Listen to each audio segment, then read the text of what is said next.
After 5 years away, that's another year on the sideline. At his age, I think he's done. If he tore his ACL, he's done. He'll never come back the same, you know? And that was the big question coming into this one. Can he pull it all together? Money, that put it on the credit cards, that took out loans, that flew to Las Vegas and bought tickets.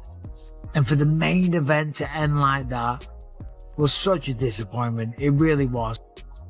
So we were talking about the guy over here earlier asking about there being a pre-injury. Just on my accounts, the face-off that day is at 80 million views, right? So if there was a pre-existing injury, somebody would have noticed it. He was limping, put his shoes on, he ran right at him. I don't think there was. Anything is possible, but he sure didn't look like it. And for 80 million just on my accounts, you know, that number's got to be massive, and nobody noticed anything, so there you go. It wasn't a normal I can't continue reaction. It was kind of like a... I think he was in shock. Like, oh my God, maybe. my fucking knees just blew out, and he didn't know what to... he didn't know what was like... It was just a genuine reaction. He's back thing. Yeah, I would love to believe all these conspiracy theories and these, but the fact of it is, the truth of it is, it was a freak accident. It was a fucking freak accident. He's not going to show up just to get paid. He's not going to show up and have a shitty fight to prove a point. Like, haha, you guys iced me. That, bro, the feelings he's dealing with right now isn't. He would rather have fucking made $0 and at least got to go out there and perform and maybe drop Max and maybe lose a decision for $0. He would take that. Here's what actually went down and where things stand now. Conor McGregor's long-awaited comeback was billed as one of the biggest moments in UFC history. Instead, barely a minute into UFC 329, the fight collapsed in an instant when a brutal knee injury brought everything to a halt. What followed turned into an even bigger storm than the injury itself. Respected voices in the sport started asking whether the official explanation captured the full picture, with several suggesting red flags had been visible well before fight night. Was this pure misfortune, or is there more to this story than fans have been told?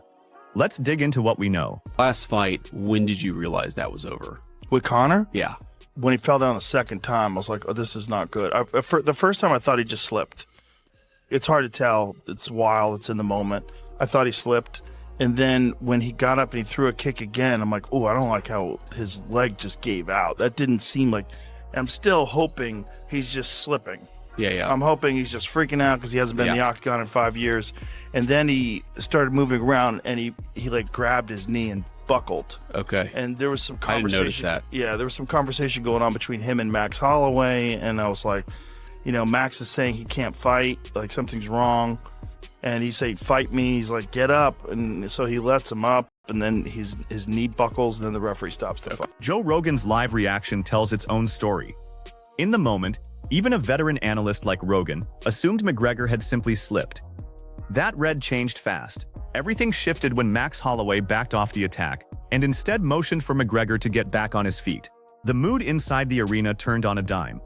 This stopped being about a win or a loss and became a question of whether the damage to McGregor's knee had already happened before the fight was waved off.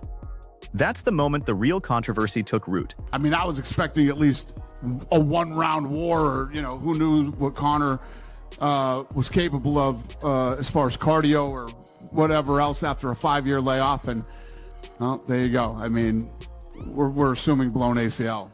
I'm no doctor, but that's what I figured when I saw it, and doctors think the same thing too. Long before any medical report went public, seasoned MMA voices were already predicting a major ligament tear.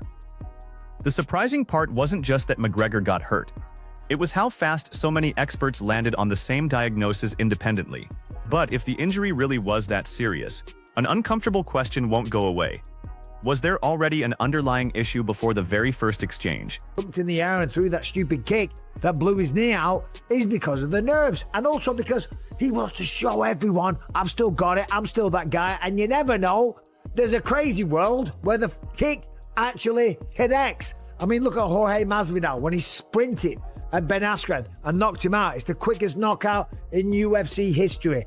I'm sure that's what he was trying to do, but it was ill-advised. He was out of range. It wasn't the most athletic kick. And of course, as we know, when he hit the canvas, he blew his goddamn knee out, right? It let the air out of the arena. It was like a wet fart. Everyone was like, oh my God, what is going on? Are you kidding me? Now, the big question is, of course, what is he going to do? Will he come back? That's what everybody wants to know. But here's what he actually said. He said, I was so sharp and so ready for this fight. I cannot believe what has happened. The talk of me being off while walking into the fight is nonsense. I was calm, ready, and confident, and I am in shock. There's also the matter of strategy. Michael Bisping thinks a single choice may have changed the entire outcome. Rather than working his way back in cautiously after a 5-year layoff, McGregor came out swinging hard right from the start, clearly trying to prove he was still the notorious. That aggressive gamble, Bisping argues, might be exactly what cut his comeback short. Adding to the confusion, McGregor himself says he felt fully ready and pushes back on any suggestion that something seemed off beforehand. So who do fans trust? The experts breaking down the tape, or McGregor's own account? That argument is far from settled. What is going to happen next? Well, first of all, we know he's going to have surgery, okay? Is it a torn ACL? Is it a torn meniscus? If it's a meniscus, he might be back within 6 months. If it's an ACL, a year. It could be 18 months. You never know. Maybe that's the end of his career. But he's only got one fight left on his contract. The injury may have closed the book on UFC 329, but it opened up a much bigger unknown. What happens next hinges entirely on what surgeons find. A shorter recovery timeline could mean McGregor is back in action sooner than people expect. A more severe diagnosis, though, could mean fans already watched the final fight of one of the sport's biggest names. Either way, plenty of fighters are still lining up, hoping for a shot at him. But he's a man of honor and integrity when it comes to the confines of competition and even trying to book fights. I believe he wants to fight me. I believe he tried to fight me. I believe he wanted to fight me. I believe that's how the negotiations went. And other plans were made.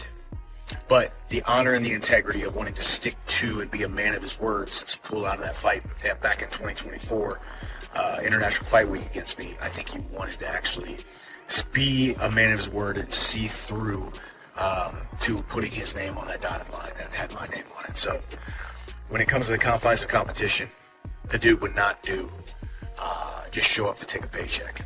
Does he even need the money to show up to take a paycheck? Conor, after losing his last fight to Poirier with a broken leg and all the speculation of, is this guy washed? Is he never coming back? The last thing he's going to do is show up with a compromised leg. Just like when he pulled out of the fight with me, it was a broken pinky toe. While plenty of fans wondered aloud whether McGregor stepped into the cage already hurt, Michael Chandler flatly rejects that theory. His reasoning, McGregor's pride wouldn't allow him to risk his reputation by competing while compromised.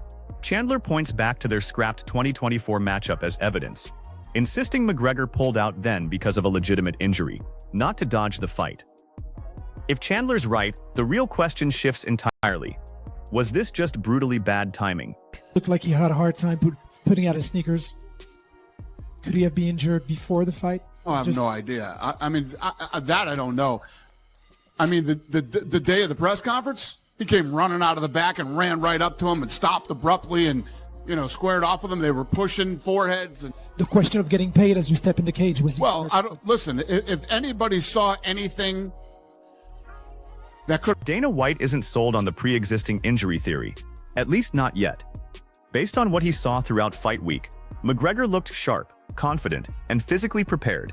That leaves fans stuck between two very different versions of events, with no resolution likely until the medical findings come out. We've got a bit to talk about when it comes to the fight with him and Ian Gary, and I want to get to all of that. But before I do, obviously, Conor McGregor, right? UFC 329, just an absolutely devastating thing. What happened, came out there, knee went on him. Was he hurt beforehand? Was he hurt after the hand? Did he get hurt during the fight? What is your take on ultimately what happened with Conor McGregor and what happened with his name? It's to me, it's like to have a warrior like him train as hard as he did after a 5-year layoff and come back And to have something like that happen, your heart has to go out to the guy. Look, I may not like him as a person at times, but I have to respect what a great warrior he is. And to see him go out that way is not the way I would want anyone to go out. You'd want them to go out with, doing what they came out there to do, perform. Either the other man was the better man or you were the better man, but he beat himself on that one. And that's the one that I feel for him, because that's not something that I would want for anybody, and he deserved to either become victorious or lose to Max, but that's the way it needed to go. But, you got to give all the credit due to Max, willing to step aside and go, look, man, the guy's injured, pay attention to his injury. I don't want, he could have easily capitalized on that. He didn't. So to do that, what Max did, you got to give your hats off to that guy. What a warrior he was, by acknowledging that he wants a fair fight, and he knows it wasn't a fair fight. So I respected that from Max immensely also. So, one guy I felt bad for because nobody deserves to go out that way, and the other guy I respect immensely because nobody deserves to take somebody out like that. So Javier Mendez steered clear of the conspiracy talk entirely and focused instead on the harder emotional truth. After 5 years on the sidelines, McGregor had poured everything into earning this one shot to show he still belonged at the top. And that chance vanished before the fight really got going. Mendez also credited Max Holloway for recognizing something was seriously wrong, instead of pressing his advantage, calling it a genuine show of sportsmanship. Now that the emotion of fight night has faded, the same question remains. Was this just brutal bad luck, or could this mark the end of McGregor's UFC career? Main event, we know what happened. McGregor blew his knee out in the first few seconds, made an absolute shit ton, $30 million for almost no work. Didn't really take a punch. Max Holloway got paid for nothing as well. The fight didn't happen, and of course everyone's out there. They've all got opinions. Everyone's calling it a fakes and saying that he was injured beforehand and this and that, and shut the hell up, okay? Anytime Conor McGregor fights, anytime there's a big, huge fight, you get tons of casuals tuning in. They don't know what they're talking about. Conor McGregor often starts his fights with something wild, and when you've been away from the sport for 5 years and you're walking into the octagon at the T-Mobile Arena and they've got the dry ice and the crowd is going crazy for you, yeah, you got a fair bit of adrenaline running through your body, and you're asking yourself a lot of questions like, have I still got it? Can I still do this, okay? Am I still the guy? Am I as good as what I used to be? Because you never know. Maybe throughout that training camp, maybe he knew he wasn't as good as what he used to be, and that's why he looked really nervous. The fallout from UFC 329 wasn't limited to the injury. It was the wave of conspiracy talk that came right after. As social media lit up, some fans went as far as claiming the fight was staged, or that McGregor entered already compromised. Michael Bisping pushes back hard on that, arguing the more realistic explanation is far simpler. The immense weight of returning after 5 years away. Bisping also floats another angle worth considering, that beneath the bravado, McGregor may have privately doubted whether he could still perform at an elite level. If that's true, that internal battle might say more about what happened at UFC 329 than any theory floating online. It's tough. It's tough. I really wanted him to come back and have a good performance. I thought Holloway was going to win by TKO, so I guess I'm correct. But I didn't want to be correct like that. I wanted to at least see a performance where I knew. Has McGregor still got it a bit? Is McGregor still in the mix? Can he not beat Holloway, but he could beat so-and-so? You know? I was thinking, okay, even if Holloway finishes McGregor in round 4 and McGregor looks good early, does he still beat Dan Hooker if he comes back and fights Dan Hooker? You know?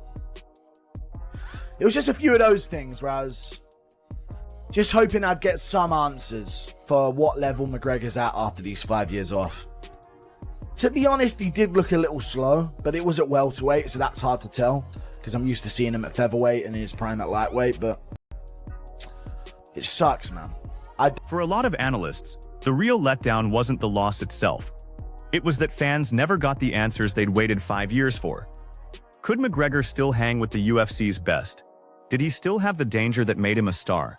UFC 329 was meant to settle those questions, but instead left everything murkier than before. The conversation now isn't about who would have won. It's about whether McGregor ever gets another shot to find out. Do we, the fans, have to once and for all say it's over? Conor McGregor is going to retire. His run in the sport may be nearing its end. As the initial shock faded, an uneasy question started circulating throughout MMA circles. Has McGregor already fought his last UFC bout? It's not a question anyone wants to raise, but after UFC 329, it's becoming harder to avoid. Do you think Conor McGregor fights again? I do. Yeah, I do think Conor fights again. He still, has that fire and he still wants to compete. So, he has his last fight on his UFC contract, so I'm sure he wants to fulfill that and then, see what the future holds for himself. But, Conor, he needs fighting. He really does, to keep structure in his life, to keep everything sane in his mind. So, fighting's good for Conor's. Not everyone is ready to call this the end of McGregor's story. Some fighters still see the same competitive spark that made him a global star in the first place. They point out that with one fight left on his UFC deal, he has plenty of motivation to come back and finish on his own terms. Though opinions diverge from there. Is his drive strong enough to push through another serious knee injury after such a long layoff? Or has his body finally hit a wall his will can't overcome?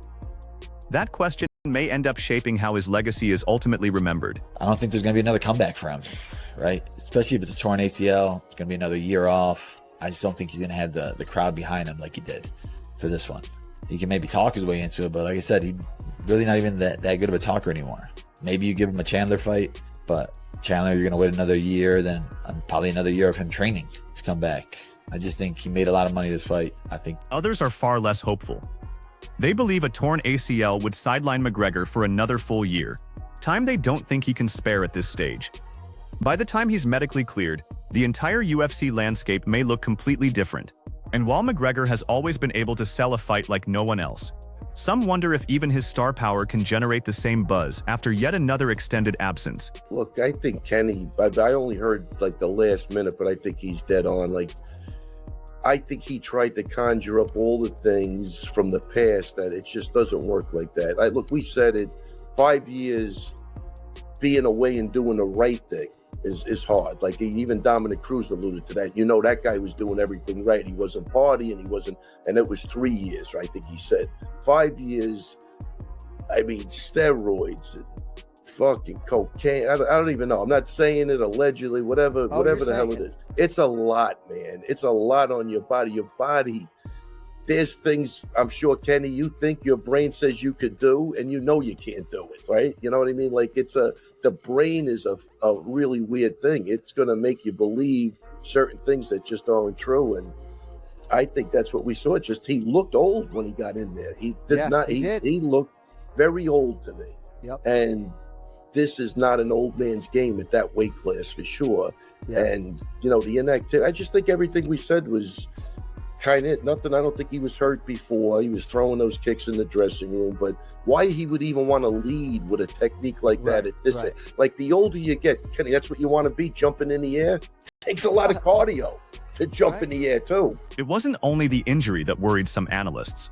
They say UFC 329 exposed just how hard it is for even elite fighters to regain their edge after 5 years away. Timing, speed, balance, and reflexes are notoriously difficult to rebuild, no matter how intense the training camp. Some observers felt McGregor genuinely looked like a different fighter the moment he stepped into the cage. Even so, they don't buy the idea that he entered already hurt. Instead, they think the comeback itself was always going to be the toughest opponent, and the injury may have simply sped up a struggle that was already underway. Watched him doing media in New York. I then, the following week, watched him doing media in Los Angeles. But I'm being told he's in the gym training in Ireland. I just brought that to your attention. So I even reached out to his team. I said, hey, where's he training at? They said, no, he's all set up. He's at a gym in California. So well, that's great. I got a camera crew and I got a team out there in Dana Point. I'll get him over to the gym. I know every gym in California. Where's he at? Well, the gym doesn't have a name.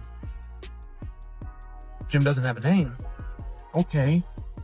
Who's he training with? I didn't ask this question, but I'm just saying to you guys, who's he training with? Because it comes back to Telephone Telegraph for Telefighter. Those training partners, above the workouts, above the dollars they're going to get for rounds and time, they would like some exposure. They would love a picture with Conor McGregor, blow that up on their social media. They would love that. No one posted anything. So then you have the coaches. Now, I know that Conor keeps that staff tight. I have no doubt that the Coach Roddy, the Coach Kevin, I have no doubt that the team was there. There's another wrinkle worth mentioning. Chael Sonnen raises a separate issue entirely, one unrelated to the injury itself. According to him, the real mystery started well before fight night. Despite doing plenty of media, almost no one could pin down exactly where McGregor was training or who he was sparring with regularly.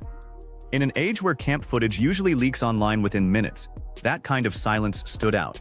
Sonnen isn't alleging anything was fabricated, but he thinks that lack of visibility naturally fed the speculation. If McGregor really had a full camp, he asks, why did so few people actually see it? It's one more open question keeping the theories alive. And it's a very meaningful question because there were some moments in that fight. Okay, there was one very specifically. Everything that I have heard so far is talking about the jumping kick or the kicks by Conor and the leg going out. I didn't see what Joe Rogan saw. Joe Rogan was confident in telling the broadcast world that he blew out his knee. That may be accurate information. I'm just sharing for you. I didn't see that. Now, the moment, if you go back and rewatch this fight, the moment where you question and go, oh no, oh no, this human, this young man, Conor, isn't ready. He didn't prepare right. He throws a punch, right? We're all thinking of the kicks, but if you rewatch it, he threw a punch and he went down. He lost his balance. He clearly lost his footing. While most fans zeroed in on the kick that appeared to wreck McGregor's knee, Sonnen thinks a different, earlier moment deserves more scrutiny. He points to an instant just before that, when McGregor threw a routine punch and unexpectedly stumbled off balance. To Sonnen, that hiccup hinted something was already off, even before the injury became obvious. He's not claiming the fight was rigged or that McGregor came in hurt, but he says it raises fair questions about his conditioning and preparation. If his balance was already shaky, was the knee injury the actual cause of the fall, or just the final result of it? It was around the Cali streets. Da-da-da-da-da. It's the motherfucking D-O-double-G. Just hours after the fight ended, photos of McGregor in a wheelchair began circulating online, and the concern turned to genuine alarm. For many fans, that image alone made the injury feel far more serious than they'd initially assumed. It's tough. Of course, the world would watch him fight Diaz for the trilogy. The world would watch anything he does, especially in combat sports. So a boxing match, it's going to be tough. The thing is, if he did, I'm not sure the extent of his injuries. If it's a torn ACL after 5 years away, that's another year on the sideline. At his age, I think he's done. If he tore his ACL, he's done. He'll never come back the same, And that was the big question coming into this one. Can he pull it all together after this horrific injury and come back? But how many times can you cry wolf before the fans are like, we're not breaking ticket gate records anymore. We're not flying across the world to watch you fight. We know what we get with you. A flash in the pan. How many times can you do this before people start moving on? Dustin Poirier says his biggest worry isn't the injury on its own. It's the time McGregor now stands to lose. Coming off a 5-year absence already, another extended recovery could make an elite-level return even tougher. Poirier notes that if it's confirmed as a torn ACL, the chances of McGregor getting back to championship form shrink considerably. That could force a tough decision down the road. Keep chasing another UFC title, or pivot toward big-money super fights that still draw massive crowds. Either route guarantees attention, but only one gives him a real shot at proving he can still compete at the highest level.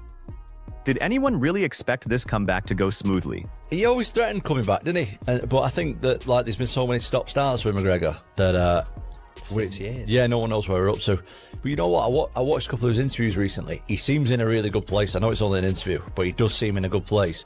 When McGregor's on form, he's absolutely unreal. Absolutely unreal. He's beat Max Holloway before. Max Holloway, in my opinion, really, really good fighter. One of the best ever. Didn't look great in his last fight. Did not look great against Charles Oliveira at all. He looked like he kind of was questioning whether he wanted to be there at points. But he was fighting a grappler, so when it's all striking, which it probably will be, sometimes when you're fighting regular, that helps as well. Sometimes it works the other way. It just depends where they're at. But like I say, I heard a couple of McGregor interviews.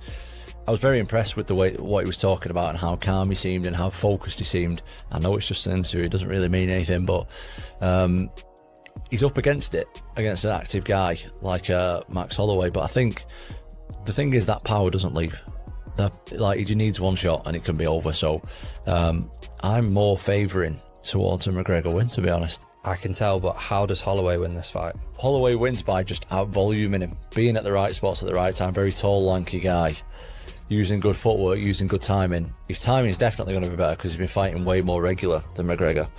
I think that there's definitely a possibility of Max Holloway picking him off and moving, but I would favour. Despite everything that's happened, Tom Aspinall still isn't ready to write McGregor off. He points to McGregor's mentality and track record as reasons to keep some optimism alive. But after another devastating setback, the question isn't really whether he can come back anymore. It's whether he can come back as the fighter he once was. So where does the truth actually sit? Was UFC 329 simply a painful accident? Or were there warning signs long before McGregor ever walked into the octagon? Throughout this breakdown, we've heard from Joe Rogan, Michael Bisping, Chael Sonnen, Dustin Poirier, Javier Mendez, Michael Chandler, Dana White, and several other respected voices in MMA. And yet, despite all those perspectives, one thing hasn't changed. Nobody has been able to fully explain what really happened that night. What was supposed to be one of the greatest comeback stories in UFC history ended before fans even got to see whether McGregor could still hang with the best in the world. Instead of closure, the MMA community was left with even more unanswered questions. Can he bounce back from another major injury? Will he step into the octagon again? And if he does, will fans see the legendary Mystic Mac? Or has the sport already witnessed the final chapter of his career? Only time, the medical reports, and McGregor himself can settle that. Until then, the debate keeps going, and every update will be watched closely by millions across the globe. So what's your take? Do you think this was simply rotten luck, or is there more beneath the surface than we've been told? Drop your thoughts in the comments. And if you enjoyed this breakdown, like the video, subscribe, and turn on notifications so you never miss the latest MMA news and analysis.